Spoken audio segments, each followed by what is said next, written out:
We can often learn something important about a religion just by examining its name. The name Christianity, for instance, draws attention to the importance of Christ in Christianity.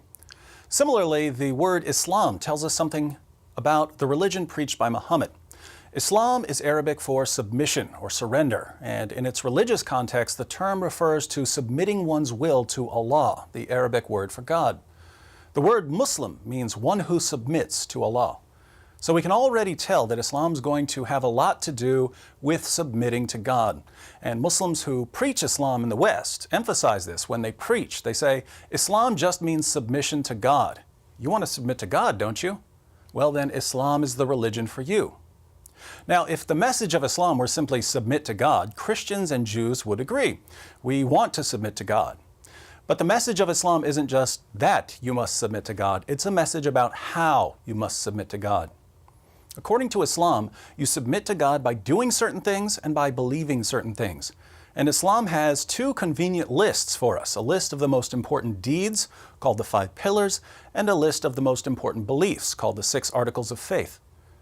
The 5 pillars of Islam, the 5 most important practices, are Shahada, Salat, Zakat, Saum, and Hajj. Shahada means testimony. To become a Muslim, all you have to do is recite the words, La ilaha illallah, Muhammadur Rasulullah. There is no God but Allah, and Muhammad is the messenger of Allah.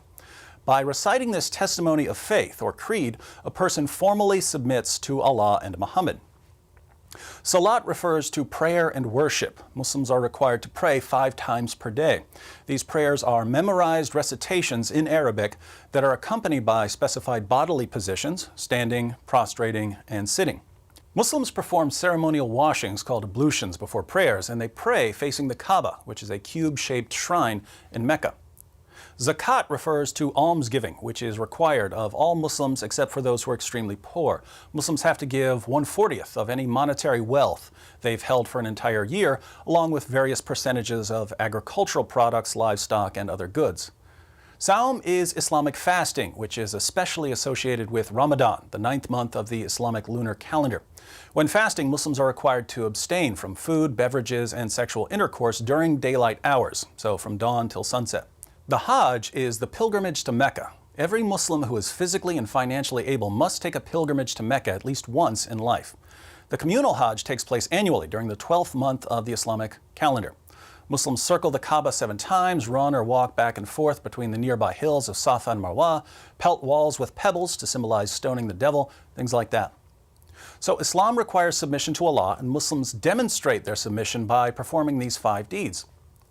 Muslims are also required to believe certain things. These are summarized in the 6 articles of faith: belief in Allah, belief in angels, belief in inspired books, belief in prophets, belief in the Day of Judgment, and belief in predestination.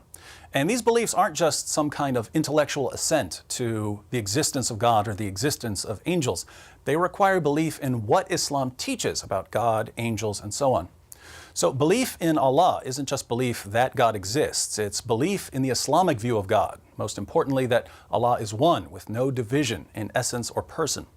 The oneness of Allah, a doctrine called Tawheed, is so central to Islam that denying Allah's oneness is the worst sin a person can commit in Islam. It's the sin of shirk, associating partners with Allah. The 2nd article of faith is belief in angels. In Islam, angels are created from light and are incapable of disobeying Allah. So there are no fallen angels in Islam. Iblis, or Satan, is one of the jinn. Jinn are created from fire rather than from light and may rebel against Allah.